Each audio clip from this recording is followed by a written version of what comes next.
Good afternoon, everyone. I'm Neil Love from Research to Practice, and welcome to Practical Perspectives, as today our faculty is going to review actual cases from clinical practice of endometrial cancer. We're thrilled today to have Dr. Kathleen N Moore from the Stephenson Cancer Center at the University of Oklahoma in Oklahoma City, Oklahoma, and Dr. Matt Powell from the Washington University School of Medicine in St. Louis, Missouri. Today we're going to be talking about endometrial cancer, and as with many of our programs, well, all of them really, we will be talking about the use of non-FDA approved agents and regimens. So check out the package inserts for more information. As we've been doing a lot since the pandemic, today we're going to be making rounds with our faculty. We have a bunch of community-based medical oncologists and gynecologic oncologists. They sit down with me all the time and go through cases. I had a great case today I'm going to tell you about, actually, in addition to these that we're going to see here on video. Here's where we're heading. Mainly, we're going to go through these cases, but we're also just going to sort of chat, take a look at some papers and recent publications, but really mainly make rounds. So I want to just take a breath before we get started and just kind of reflect back to the faculty. And I didn't even tell them we were going to talk about this, but I'm curious what they think, which is kind of a pan-tumor perspective on MSI-high disease, and particularly the issue of immunotherapy and localized disease. And let me tell you why I'm thinking of this. So the first question, and Katie, I'm going to ask you to start out on this. This is the interview I did today with Dr. Mulheron for the AON meeting. And as all the cases, it's really amazing. And I sit down with these docs, and they present CLL, lung cancer, endometrial cancer, myeloma, et cetera. And this afternoon, he did present a very interesting case, Katie, of a woman with MSI-high metastatic disease who got treated with dostarlimab and chemotherapy, carbopaclitaxel. And to his surprise, the patient didn't do too well. Relapsed after 7 months, really didn't respond too well. It's interesting the TMB was low, incidentally, even though she was MSI deficient. And they actually retested, to make sure. And yet they retested her, and she was MSI high. And that leads to my question. What I really wanted to pick both of your brains about is how MSI plays out in GYN cancers, particularly endometrial cancer, compared to other cancers that we talk about all the time, particularly colorectal cancer. So, and one of the docs in one of the cases you'll hear later, Katie, brings up the question of, do people with MSI-high disease and endometrial cancer respond as well as people, say, with colorectal cancer, where we see a lot of path CRs, the neoadjuvant therapy. We see people with metastatic disease who go 2-3 years and they're not relapsing, et cetera. I hear cases like that all the time. Indirectly, Katie, do you feel that MSI-high disease and endometrial cancer is as responsive, for example, as colorectal cancer to IOs? I think that is the correct question. And the answer is we don't know yet. And my suspicion is probably not, as maybe Matt's going to disagree with me. But we don't know yet. There are 2 studies that have completed. We're waiting for them to read out, that were only done in deficient mismatch repair tumors, and they randomized patients to either immunotherapy alone, no chemo, or unfortunately the wrong control arm, which is just chemo and not chemo IO, just because of how the studies were launched and approvals came out. But it will help us see the activity of IO alone in that population. Even if the comparison isn't as robust as we would like, we are going to be able to see if we have the same amount of patients with complete responses. These are all patients with metastatic disease, as we get with chemo IO, and we'll get a sense of if the cure fraction, we think that a large fraction of patients with metastatic or recurrent disease who got chemo IO are cured, at least out to 3 years. They are not looking like they are recurring. We'll see with long-term follow-up. So we're going to have to really see. There's only small studies to date that have looked at this, and you do see responses. But the pathologic CRs, at least when it's been used in patients that are going to the OR for hysterectomy, don't seem to be as high as what we saw like in the Nietzsche study, and that was ipi-nivo, but a similar idea. So maybe the uterus is a bit of a kind of a sanctuary site. So I don't know yet. I don't know that it's the same. And I think we've got to wait for the data. So I would say along the same line, no, just before you comment, Matt, I just wanted to bring up another issue. I would like to hear what you think about the question I asked Katie, but I also want to ask you about this. So this is we did this program last Saturday on with the Florida Cancer Special. You've been doing this for many, many years, and we did a program with Dr. Liu and Dr. Strickler on colorectal. And of course, half the time we spent talking about IOs and MSI disease, and in particular, what we talked about a lot on Saturday was using it with localized disease. Katie, you were talking about, the past CRs that you see. And of course, we saw that first with dostarlimab and rectal cancer, the incredible results. And on Saturday, they were talking about very exciting results with colon cancer. And then we went and looked up to see what was going on in terms of localized disease and endometrial. We saw this paper presented at SGO, using a phase 2 study, nivolumab, a lot of CRs that were reported. I think only 15 patients there. And also this study that a lot of people haven't heard about, which is you guys actually did an adjuvant study of IO and MSI high disease. It was a small study, but the impact is so great with MSI that you actually saw, a benefit. And actually before, at ASCO, we had the big colon adjuvant trial, but you guys had done it already. So another example of, but then here we found all these studies that are ongoing, adjuvant and neoadjuvant and endometrial cancer. So Matt, I'm curious, again, in general, do you see people, how often do you see people who, go a couple years and they're free of disease?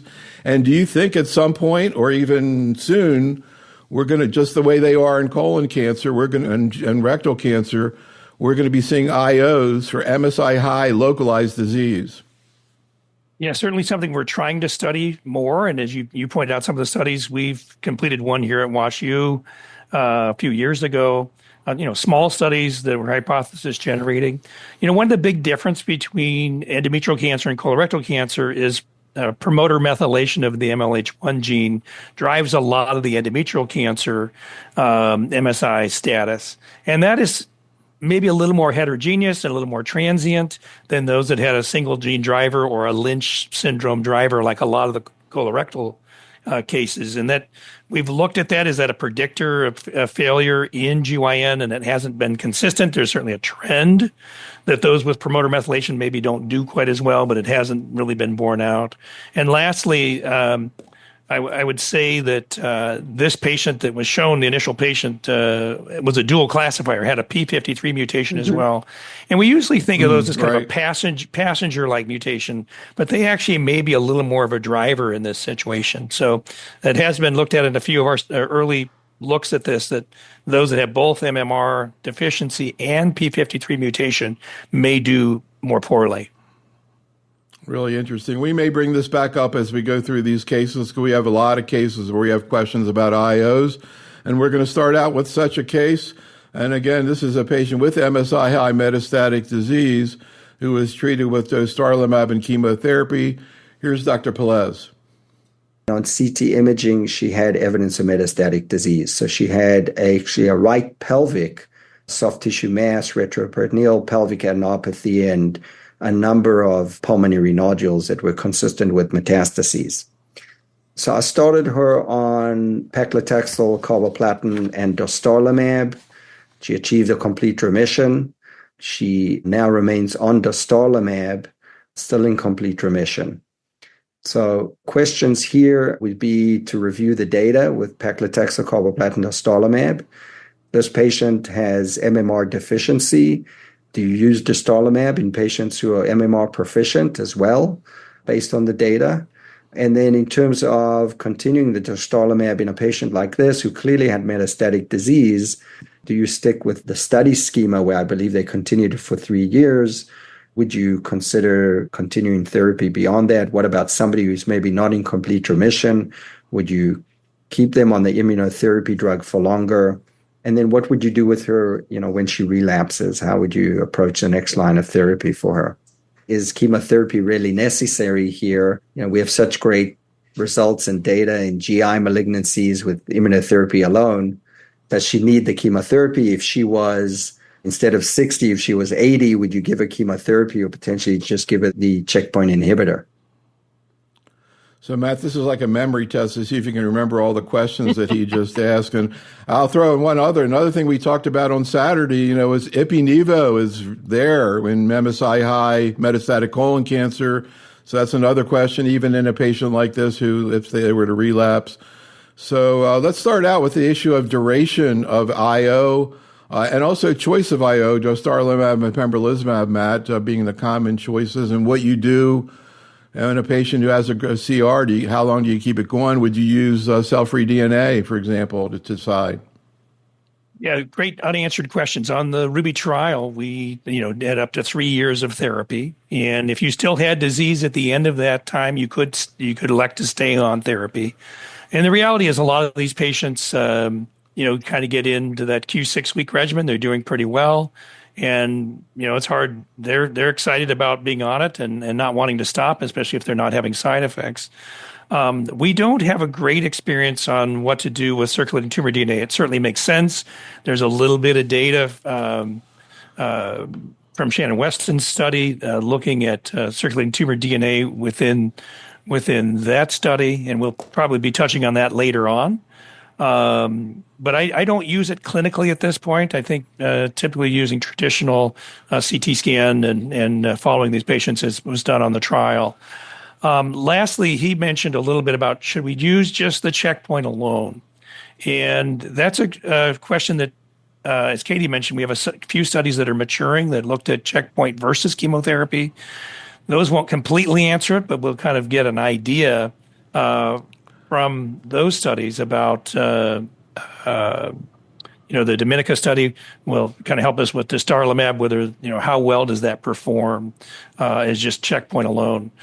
You mentioned that 80-year-old patient. I probably would think about just checkpoint alone in somebody that's rather compromised and trying to avoid chemotherapy. But at least for right now, the standard would be to give them both. So, Katie, I'm going to let you take a look at this next case, which is very similar to another patient with a CR, this chemo IO, in this case, pembrolizumab. So just hold your thoughts about these questions, and let's hear what Dr. Divers has to say. In the spring of this year, she had recurrent biopsy-proven disease in the omentum. We evaluated her for a clinical trial, but she was not a candidate. She was placed back on carboplatin, Taxol, and pembrolizumab. She subsequently had a CR based on imaging. Intriguingly, none of her CA-125 or CEA or other markers were ever elevated during this process. So what questions do you have about her? Given the BRCA mutation, we have lots of data in ovarian, but I'm not familiar with any data regarding the role of a PARP inhibitor in a patient like this in an endometrial setting. And so what might the role be in the endometrial space? What would be the expected duration of the Pembro? What other thoughts would you have? Would you have chosen anything other than the platinum and Taxol, as she was very close to the 6-month window for prior therapy?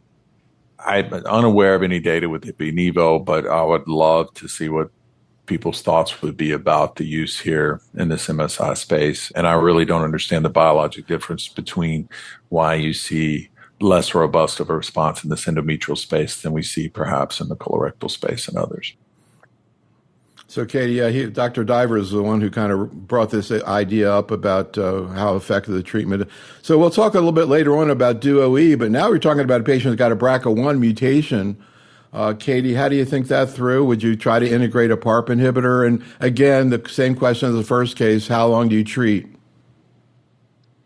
Well, this patient in particular has already received paclitaxel, carboplatin, and pembrolizumab and progressed. So I do think CR. Oh, she had a CR. Pardon me. Okay, so she had a CR. Yeah. So she's fine. So the question is, would I use a PARP in the future, or would I have done something differently at the beginning? Yeah. How do you deal with a patient even from the beginning? Would you have done the same thing up front in management, or would you have integrated a PARP inhibitor? I would not have integrated a PARP inhibitor in this patient with MSI high. I would like to know her. I assume she's deficient mismatch repair, but DUO-E actually, we'll talk about this. DUO-E had both deficient and proficient mismatch repair. In the deficient mismatch repair population, the PARP added nothing. And it may just be numeric, but we saw fewer complete responses in the population that received PARP. And that does biologically make some sense that there may be some antagonism there. So I would not have used a PARP inhibitor in this patient. I know it sounds like blasphemy because of the BRCA, but in a DMMR tumor, I would not have added PARP here. So I think he did exactly the right thing in this setting. Yeah. So we have several cases of MS stable metastatic disease, but first I want to just take a look at some of the data. Matt, maybe you can just the two major trials that we're looking at here, NRG as well as the Ruby study. Here's the NRG data. Matt, anything you want to say in terms of the impact that was seen there based on MSI status? So you see a deeper response, a more sustained response in that DMMR population with that hazard ratio 0.3. And these were initially presented with pretty premature data. There was quite a bit of crossover to getting checkpoint afterwards. And so you see that OS isn't as significant here as you might have thought. And that's because a lot of the patients went on to get checkpoint later here in the United States. When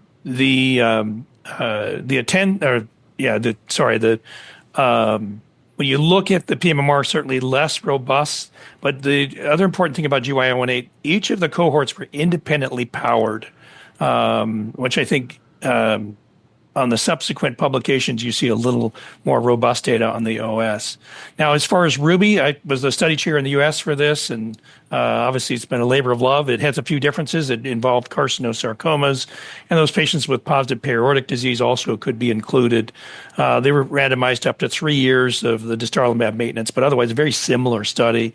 When you look at these data on the next slide, you see the DMMR cohort again, very robust difference in the progression-free survival, a little more modest in the progression-free survival for the PMMR cohort, but nonetheless similar trend. I think the next slide you have is an OS slide where showing OS both in these subpopulations and the entire population, the intent to treat population, ends up being clinically significant. When we dial into some of the molecular data, it also was quite intriguing that the P53 mutation patients seemed to benefit from the addition of the checkpoint, maybe a little less robust benefit in the patients that had the NSMP or the non-specific molecular profile patients. So we're still learning a lot about who benefits most from this intervention, but obviously it's an exciting thing for our patients. So, Katie, I also wanted to ask you, you mentioned the DUO-E study, and I find it personally challenging to understand, so I'm going to give you a shot at trying to explain it to me again, but maybe you can start out talking about the theoretical interaction between PARP inhibitors and immune checkpoint inhibitors. Sure. So there have been lots of theories that we have done many trials trying to prove. But the one that really was the foundation for DUO-E is that if you induce DNA damage with any sort of therapy here, a PARP inhibitor, that it causes DNA damage, which then leads to cytosolic DNA, and that cytosolic DNA will activate the STING pathway. And if you upregulate the STING pathway, theoretically, that should make the microenvironment more conducive to bringing in an immune checkpoint inhibitor. And so you're trying to kind of make a more immunogenic environment in a setting that wasn't previously immunogenic, like a proficient or non-deficient mismatch repair sort of tumor. So that was sort of the underlying theory behind combining PARP inhibitors and immune checkpoint inhibitors across many solid tumors, including endometrial. So can you talk a little bit about Ruby Part 2, Katie? Sure. Ruby Part 2 and DUO-E were quite different studies in design. Ruby Part 2 was 2 arms, as you can see here. There's the control arm, wasn't what you would expect. You would have expected it to be the arm that contained immune checkpoint inhibitor.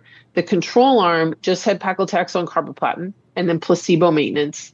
And then the experimental arm was paclitaxel, carboplatin, dostarlimab, and then dostarlimab plus niraparib. And then, so comparing the two, clearly it met the primary endpoints in the overall population, which you can see on the right. And then we're particularly here looking at this non-DMMR population, which you can see here clearly superior. But we already knew this, from Ruby Part 1. We knew dostarlimab was better than nothing.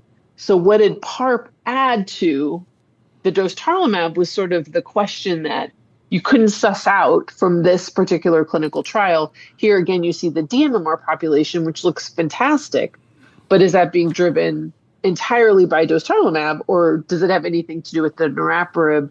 That made the interpretation of that challenging. I think I'm hurting Matt's feelings, but he can. Sorry, Matt. Your study's uninterpretable. No, but we could put it in context with. That always happens. You can say that about my studies too. But then you put it in context with Duo E, which was also not perfect. Perfect study would have had 4 arms. It has 3 arms though. So we had a similar population of advanced and recurrent with some subtle differences. Although Dewey also allowed carcinosarcoma, chemotherapy alone with placebo maintenance, chemotherapy with durvalumab maintenance, chemotherapy, durvalumab, olaparib maintenance. The primary endpoint was to compare arm 3, the olaparib durvalumab, to arm 1, which is just chemo, and then arm 2, which is durvalumab alone, to arm 1. Those were the 2 statistical analyses. Unfortunately, we did not power what you want to know, which is arm 3, durva olaparib versus durva. And so we just have kind of theories there. But here you can see that progression-free survival by mismatch repair on the left-hand side is DMMR, on the right-hand side is not DMMR. And this was my earlier point. In the DMMR, there's absolutely no signal that there's any benefit from adding the PARP inhibitor, in this population. And so it should not be done, period. There's no data for it. On the right-hand side, though, there does appear to be a signal, even though we did not power arm 3 versus arm 2. Arm 3 looks better than arm 2 when you just look at it like a normal human being. And so there still is this lingering question of whether or not it should be used in this population. Here's the overall survival, very premature. We're still waiting for the OS readout. I'm the kind of co-chair with Shannon Weston, so I can tell you that. And I think that will be telling in terms of regulatory readouts on this clinical trial. So, Matt, I'm curious for your take about this overall issue of where PARP inhibitors fit in, if at all, in endometrial cancer. At ASCO, I always love it when I start seeing the circulating DNA. We talk about that, it seems like every day nowadays. They presented some data from the DOE study on cell-free DNA. Any thoughts about that and where you see things heading in general with PARP inhibitors in endometrial cancer, Matt? So I certainly agree with Katie that I think PARP was underwhelming. And maybe we'll find a biomarker that finds the select group of patients that benefit from the addition of PARP. We do see some PFS differences, but I don't think we're seeing much on the OS side for the addition. And in fact, maybe even some trends towards harm if you look at some of the studies out there. So I'd be very cautious on adding PARP into these patients at this time. The ctDNA story, though, is interesting. And I think that basically what it tells us, if patients have positive circulating DNA, they do worse. If it doesn't clear, they do worse. I don't know how much it helps us as far as stopping therapy yet, because obviously we didn't stop therapy on the trial. So we'd have to, further study as needed here. It's certainly some intriguing data, and but at this point, no on PARP and questioning on ctDNA at this point. So one more set of studies I want to look at is lenvatinib pembro. Before we do that, though, we got a case in the chat room I want to throw out to Katie from Charles. Patient with early stage disease had a hysterectomy adjuvant treatment. 3 years later has an isolated CNS met, not surgically resectable, but biopsies positive. How often do you see CNS mets in endometrial cancer, either oligomets or at multiple sites? Any CNS activity of any systemic therapies, Katie? We do see CNS metastases with endometrial cancer. I wouldn't say it's incredibly common, but it's certainly not, like, you don't wonder like what it is. Like, that's something that we can see. I don't know, Matt. I would say we see this maybe 5% of the time, if that, although the good thing is our patients are living longer now because we have more active therapy. So I think we're probably going to see more mirroring breast cancer because patients are going to live long enough to actually see them. So I think it's actually going to increase, but we do see it. And many things that we use penetrate, the blood-brain barrier and then the tumor-brain barrier are very different things. And so our antibody-drug conjugates, which many thought wouldn't penetrate, breast cancer has shown us very clearly that TDXD penetrates the brain in a profound way for patients. And I think that's probably true of most ADCs. And so that would be kind of something that I'd be thinking about. But immune checkpoint inhibitors can work there as well, as long as you don't get the swelling. And sometimes you have to counter that with different therapies, either steroids. Some people use bevacizumab around that. I would consult a neuro-oncologist before I did that. But those are very treatable. Oligomets to the brain actually can be incredibly treatable, and patients can do very well for long periods of time. Again, thinking about breast cancer, I learned from my breast medical oncologist really recently that they start with TDXD. Like, we go right to radiation in GYN. We're like, brain met, rad. If you're HER2 positive, my fellow oncologist taught me this very recently. They go first to TDXD, and because they don't want the cognitive issues, because these patients are going to live such a long time. What a remarkable world we're living in, where that's the truth. We're going to get there. But that's how I would be thinking about it. Yeah, I think that paradigm of holding off on radiation, to me, the first time I started hearing about it was in non-small cell lung cancer with targetable lesions like RET and EGFR, where they would use targeted therapy rather than radiation. But now you're seeing it, as you say, with ADCs.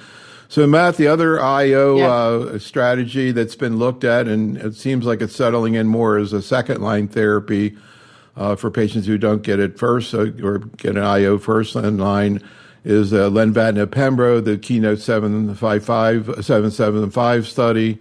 And also, we can talk later on, we have a case of a patient who got that, about the safety issues that come up with this combination. We're going to see an update of that at the ESMO meeting, and also more data from the first-line situation where we didn't see as much benefit compared to chemotherapy. Matt, any comments about the current role of lenvatinib pembro? Yeah, so I think the trial, although technically negative, it did provide us some information that it seems to be nearly equivalent to carboplatin paclitaxel. Certainly different mechanism of action, gives our patients a potential option for a non-chemo regimen. Now, I wouldn't say that it's definitely less toxic, but there are different toxicities. And I think, remains an option for us in certain patients where chemotherapy may be either contraindicated or refused. So the follow-up data would be anxious to see with additional year follow-up from Dr. Marth. Looking at the abstract, it looks like it's going to be fairly similar with similar safety signal. So let's get back to our cases here. And we have a case from Dr. Kelly Schneider. Actually, we have presented another case of, she's the only person who's presented a POLE case to me. We did this at ASCO. She had polymetastatic disease, and guess what? She had a great response to IO. I'm sure that's no big surprise. But this is another very interesting case of a young patient, 32 years old. Here's Dr. Schneider. This is a fascinating patient, 32, actually was undergoing infertility treatment, and ultimately she was diagnosed with Asherman syndrome because of the repeat biopsies and those sorts of things. But this went on for 3 or 4 years. Despite my begging her to have a hysterectomy, she just couldn't get herself to do it. We did a hysterectomy in 2020, and tumor was overall not exciting. It was still a grade 1, did not have deep myometrial invasion, no lymphovascular space invasion, and it was MMR proficient. We were seeing her yearly for her stage 1 and developed shortness of breath, was seeing several different doctors. Ultimately, finally got a chest x-ray, showed multiple pulmonary metastases, got a PET scan, again confirming this. As you can see in the picture, they were extensive shortness of breath. Did a CT-guided biopsy showing a recurrence of her grade 1 cancer. I started her on paclitaxel, carboplatin, and pembrolizumab. In her CT scan showed significant improvement. She was no longer short of breath, really had no symptoms at all. And so she elected to just transition to pembrolizumab maintenance.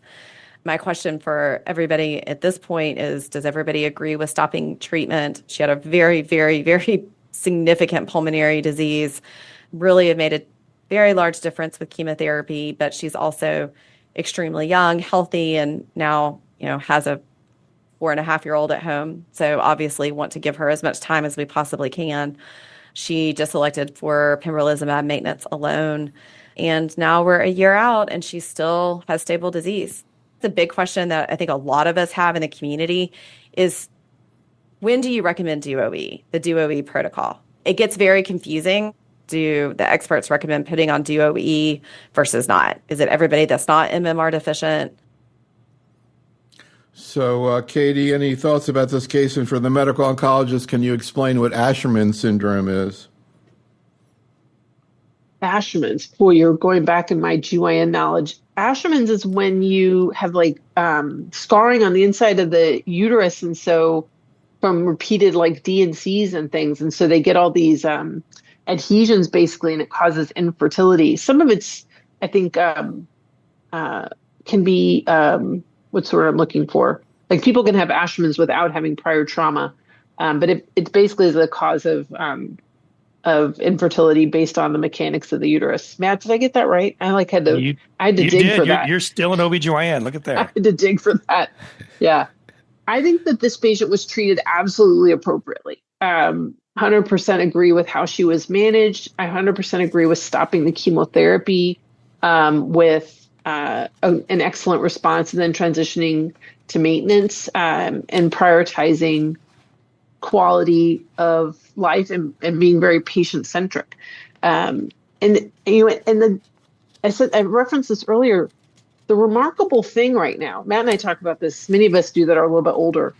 When we started practicing, Matt and I, we don't practice together, but at the same time, these patients had an expected 2-year survival of 30%. That's what happened. Once they recurred, nothing worked, and they just died. And now we have just this whole paradigm of agents.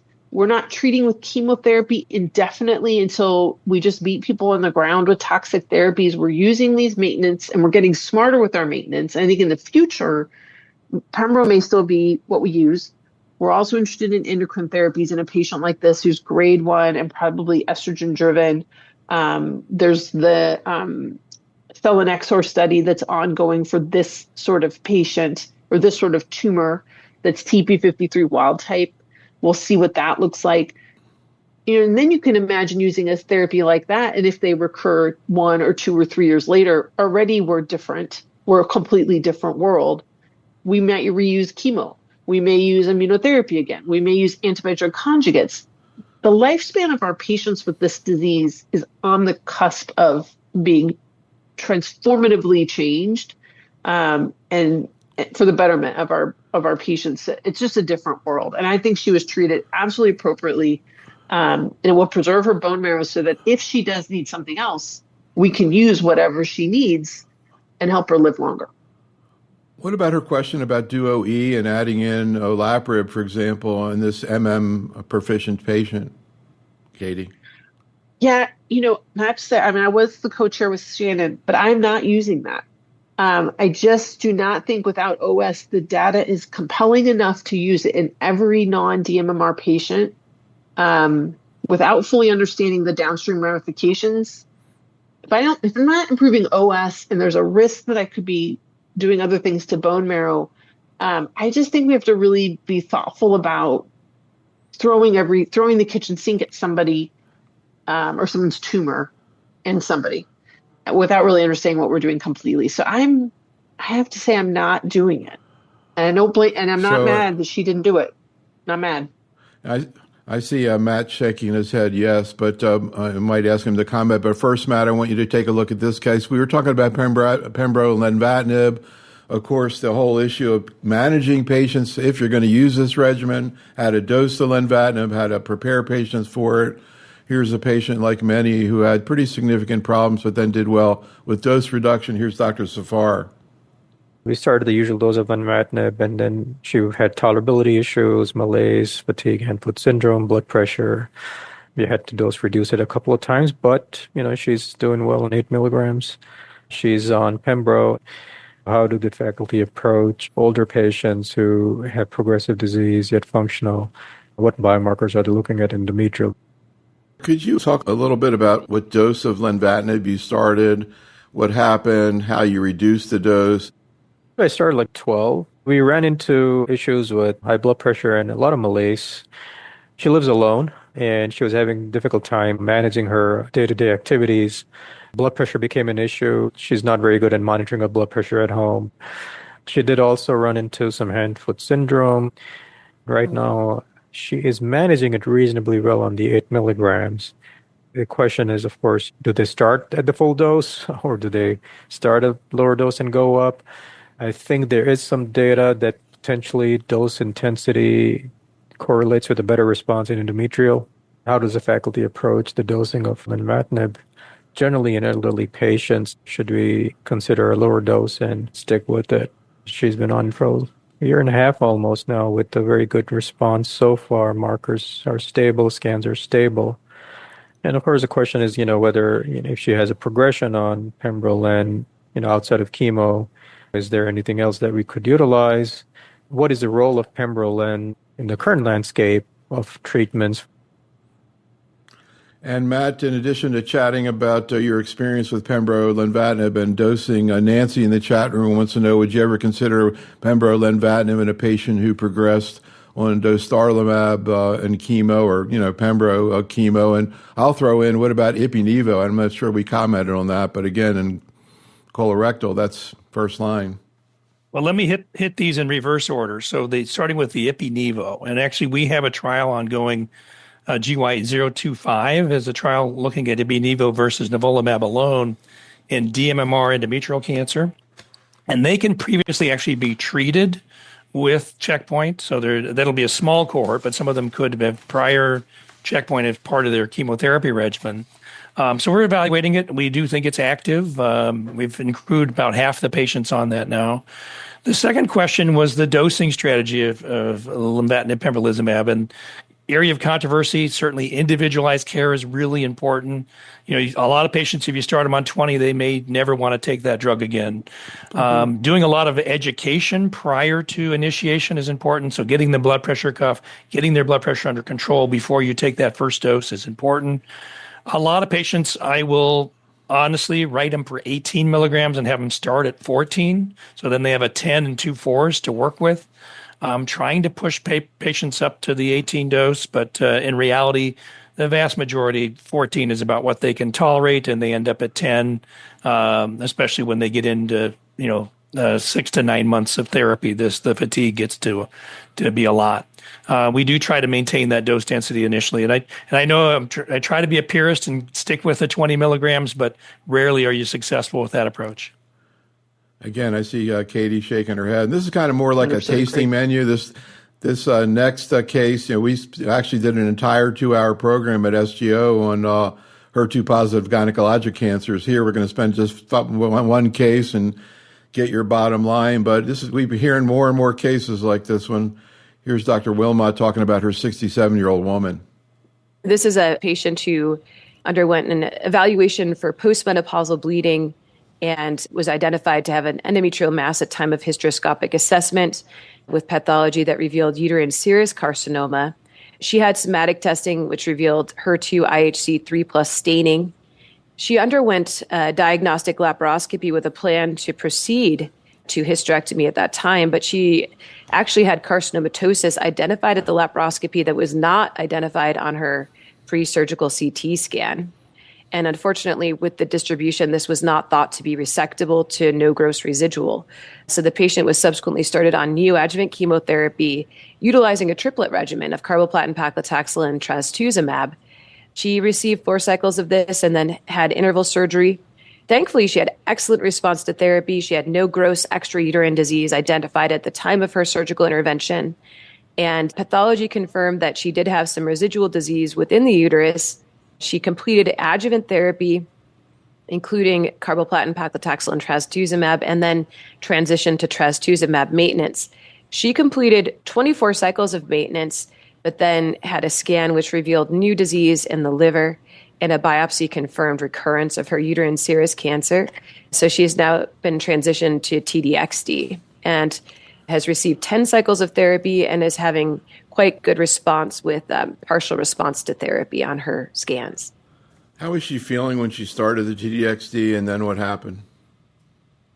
So when the patient was diagnosed with recurrence, she did have some mild right upper quadrant discomfort, just felt a little, quote, off. But since starting the therapy, she's done very well. She's had really no treatment-related toxicities, and her abdominal pain has resolved. So actually, we have a bunch of slides in the slide deck if you want to check it out, but I'd rather just hear your comments about your experience treating HER2-positive endometrial cancer, and Katie, particularly your experience with TDXD and how you deal with tolerability issues like GI issues, and also looking out for ILD. Sure. So I'll start with experience sort of using TDXD and treating patients with HER2-positive endometrial cancer. This is another place where I'd be interested in what Matt thinks, where I think we're going to change what we do. Right now with endometrial cancer, everything in the recurrent setting, patients have to have been exposed to immunotherapy before they can get, some fancy new antibody drug conjugate. And that's probably okay, except in HER2 3+, where if someone received paclitaxel, carboplatin, trastuzumab, which I personally think is probably the right regimen for them, although we do have a clinical trial ongoing in the NCI called NRG-GY26 that will hopefully prove that. When they recur, do you treat them like endometrial cancer and they get Len-Pem? Or do you treat them like a 3+ patient with breast cancer and you go to TDXD, which I think after Saturday here at ESMO will move to frontline, but I digress. So that's the second line. And then when that doesn't work, do you go to a TKI instead of Len-Pem? Do you go to neratinib? Do you go to tucatinib? This is what I'm thinking about with my patients that are HER2 3+ and 2+ amplified, at least. And I think we just have a lot to learn from our breast cancer colleagues. And then we have some trials that we need to do to really figure out how we do. Because right now we're just like getting patients IO so we can get out of the way and get to these other medications. When I use TDXD, I think this has now been in the GYN community for long enough that we are getting acclimated to the ILD risk. We know how to manage nausea, vomiting. And I think if there's anyone that hasn't used this, it's a highly emetogenic drug. So don't wait and see how people do triple antiemetics up front. Just do it, and patients will feel fine. The ILD risk is about 10 to 14%, tends to be very low grade because we're monitoring so closely for any inflammatory changes on the CT scan. And it's really that sort of education, Neil, that we have to do, that the radiologist is going to say, hey, are you worried about ILD? Look, there's some ILD here. They're going to say something like, actually, ground glass opacities, waxing and waning clinically correlate, or inflammatory change clinically correlate. And and the patient's fine and they feel fine. And they're like, but I feel great. My tumor's shrinking. It's that worry level that says, I'm going to get this worked up. Making sure you have a pulmonologist that can help you work things up and adjudicate a viral illness from ILD, and get your patient back on treatment once it has been assessed and resolved. But it's that early recognition, the scanning, the holding, the steroids that we use, kind of low threshold for steroids, and the synergy with multidisciplinary care to keep patients safe. If you do that, the rates of grade 3 and higher ILD are very low, like 1% range. And I think we've communicated that to our GYN oncology community pretty effectively and quickly with the approval of this medication. And this idea of picking ILD up when it's asymptomatic grade 1 is so key, because actually at ASCO there was a presentation on retreatment of Correct. People who have grade 1, and looks like they generally do very well on retreatment. I want to just, so we may get back to this, but I just want to bring up another issue here, Matt. We're talking a lot about immune checkpoint inhibitors, and we could spend a whole hour talking about autoimmune complications. That's still a relevant issue. I'm going to show you a case of an interesting autoimmune complication, but just get your thoughts in general about what you've observed. This is a 68-year-old woman who, interestingly, developed pericarditis on carbopaclitaxel pembro. Here's Dr. Isawai. About 3 months into her maintenance treatment, she was admitted to the hospital with severe chest pain and shortness of breath. Imaging and workup showed fluid around the heart, and she was diagnosed with a pericarditis, had a pericardial window done, and was stabilized and optimized and sent home. I lost most of my hair until we got to the actual diagnosis that this is a pericarditis. I was just hitting my head to the wall, not knowing what exactly was going on. Any questions for the faculty? So other than the known side effects, which we're all getting adept at recognizing and treating, like the thyroiditis and the colitis, what other inflammatory or autoimmune conditions do the faculty see, and how do they typically manage them commonly in their practice using those agents? So, Matt, curious, have you seen cardiac complications of IOs, and any other comments on his questions about the spectrum of IO toxicity?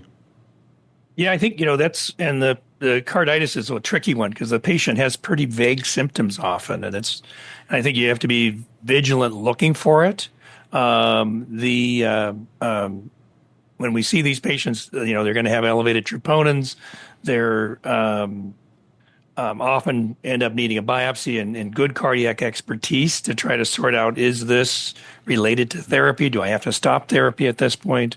The other one, that we see a lot of these myositis. So they're getting it, especially, their shoulder and back muscles are weakened, and the patients can become quite disabled. And again, great ASCO guidelines on how to manage all this, the steroid intervention. The tricky part is for those patients that are really getting good benefit, and the disease starts to grow back when you're stopping, and traditionally it's been something you might have stopped. Do you try it again, or do you try an alternate therapy? I'd be interested in Katie's opinion of that. But these are tricky situations, and thankfully a lot of these patients that suffer these complications are having good response to their therapy. Right. That's so frustrating. Katie, any thoughts? I have thoughts. But I'm going to say them quickly. I have so many thoughts. I have this patient right now. She's was on an IO on a clinical trial. And it's what you said, Matt. You have to your antennas have to be up all the time for things that we didn't used to think about. She's doing great. She's a terrible cancer, responding to this trial I had her on. She's like, I'm doing great. She sees me from another state, and she's like, yeah, I was lifting my giant suitcase into the car. My shoulder hurts today. I'm like, well, I'll give you some ibuprofen upstairs. Or some acetaminophen is what I said. And I sent her upstairs. And then I'm like charting 30 minutes later. I'm like, well, maybe I'm going to send her troponin because it was her left shoulder. I'm going to send her troponin. So I added it to the morning labs. That thing came back 300. So I went upstairs. I'm like, hold the drug. She's like, I feel fine. She had myocarditis. We got a cardiac MRI, myocarditis, mild, preserved EF, but definitely there. Treated her with steroids, got it to resolve. Put her back on the drug, monitored the troponins, made sure it didn't go up. We ramped it back up. And she was doing great again. Came in with hepatitis. And so now we're done. And she's getting better, and she's going to be okay. But no, I'm not going to retreat her again ever since. So I did try and reintroduce, and it's just a no-go. So these are such complicated scenarios. Your antennas have to be up. Like, I send troponins all the time now for anything that they complain about, to make sure I'm not missing myocarditis, myositis, and then we work it up with our cardio oncologist. It's just, I think I just missed a lot in the past. I mean, it had to have been happening, and we just attribute it to failure to thrive, maybe. But yeah, I mean, I've tried to re-challenge, and sometimes I get away with it, and sometimes in this case, again, we responded and she's okay, but she's not going to get another IO. So, Matt, a question I've been asking ever since I started hearing about checkpoint inhibitors, and I don't know if there's anything new on this or what your thoughts are about it, which is there any correlation between autoimmune toxicity and treatment benefit? Well, certainly, anecdotally, and I know there's been some studies about that, and I don't know if how much there's, what the truth is behind that. It's just not controlled well enough for me to be convinced. But I would say anecdotally, a lot of people report that boy, the patient was doing so well on this therapy, now has the autoimmune problem. Katie, do you have any thoughts there? I think it's correlated. I think when these the patients have these big side effects, I'm not planning on starting anything. I'm going to follow her, and I bet you nothing's going to grow for a long time. I mean, I'm going to follow her closely. I'm not going to be blasé about it. But sometimes you get these big toxicities. It takes a bit to get them fine again. Months have gone by, and not one thing has happened on that CT scan. You have to be careful, but you don't just have to blow to some next therapy and kind of wait, because they have some immune response that can maintain their disease stability sometimes for a really long time. So I tend to try that first and just leave people alone, closely monitor them, because I do think it correlates a lot of the time with clinical benefit, but I wouldn't say that is, Katie's rule. I think it's just something I think about. I have a really odd case. You had bone marrow transplant and metastatic endometrial cancer to follow not too long after transplant. One dose of checkpoint, all goes away. She had bad side effects, obviously, with her transplant with graft versus host, but now 2.5 years has not recurred with one dose. So that's all she got to treat this metastatic endometrial cancer. So it's cool stuff. Yeah. I guess IOs do work sometimes in endometrial cancer. So I want to ask, we talked about TDXD.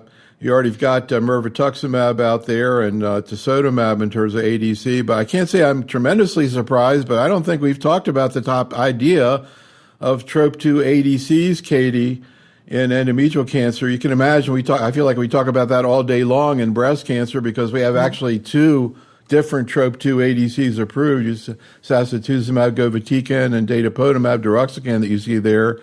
And also another agent that I think is approved in China, SAC-TMT. Katie, do you see TROP2 in endometrial cancer, and any thoughts about where these ADCs are? I think we're going to see some data at ESMO on this. We are going to see a little data at ESMO. So TROP2, like every other solid tumor, is very common. The tumor-associated antigen, it's almost ubiquitous that you'll have some. And then there's various levels. And then, of course, there's a lot of ambiguity around whether or not the level of TROP2 matters. And we'll continue to sort of discuss that.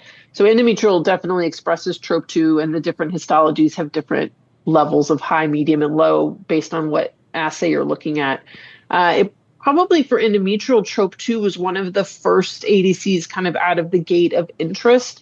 And there's, in fact, 2 phase 3 studies that are well underway. In fact, one, I believe, is either near or has completed accrual with sacituzumab tromatican versus investigator's choice. The other one is sacituzumab govitecan versus investigator's choice in second-line recurrent uterine cancer. Prior immunotherapy is required.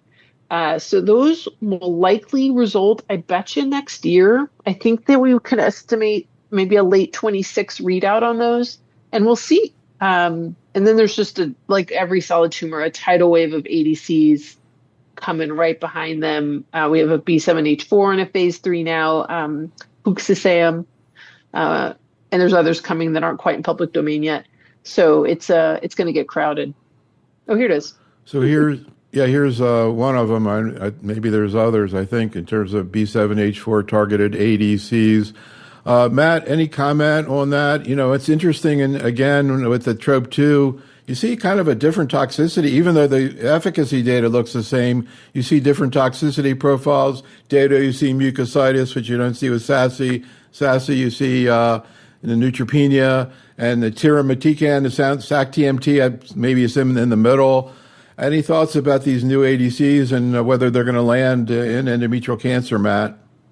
I think so. We had one of the TROP trials open, and anecdotally, very excited and sad the trial accrued so quickly. This area is growing, obviously keeping our ophthalmologists busy when we have a lot of eye checks and things for the different agents. But you're right, different toxicities for each of these agents, and it really does make it exciting and a lot of opportunity for clinical trials opportunities for our patients. So we're going to squeeze in one more case, an interesting question here in terms of other mutations that we're seeing in this patient. This woman actually had autoimmune colitis as a result of getting IO chemotherapy with Carbogem and Pembro. But here's Dr. Giffey's questions about the 73-year-old lady. This is a 73-year-old lady with metastatic endometrial cancer, MSI stable, HER2 negative. Just a couple of months ago, she developed a single pelvic node, biopsy-confirmed disease again, and it was the only site of disease, and she didn't want any more chemo, so we excised it. The path is now being called serous carcinoma of the endometrium. Tumor cells are positive for ER, weak to moderate in 80% of cells. She's currently off therapy per her wishes and is being monitored with serial scans.